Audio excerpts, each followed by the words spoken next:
Mä oon Jaakko ja tässä on mun puolisoni Emmi. Me asustellaan Turun seudulla.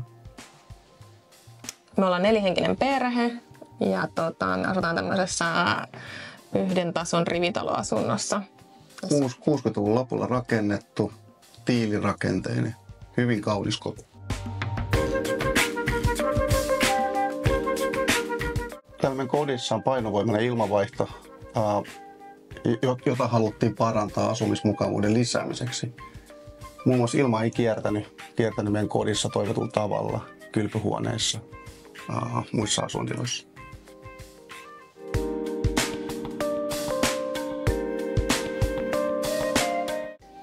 Meidän taloyhtiössä toteutettiin Hormi-raportti, jonka lopputulemana todettiin, että kaikki ei ole ilmanvaihdon osalta ok.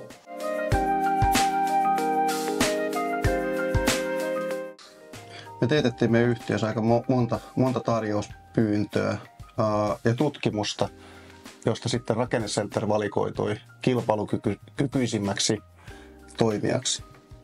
Palvelu oli hyvin nopeata ja saatiin Rakennecenterin ammattilainen käymään meillä muutama päivä tarjouksen jäljellä. Rakennecenter tuli käymään meillä, niin tehtiin semmoinen kuntoraportti ja sitten katsottiin, mistä ilma tulee ja mistä se poistuu. Asennus toteutettiin sovitusaikataulussa.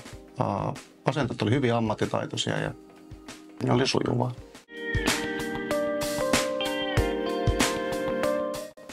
Me ollaan kyllä tosi tyytyväisiä remontin lopputulokseen. Ja suositellaan kyllä Rakennecenteria muillekin.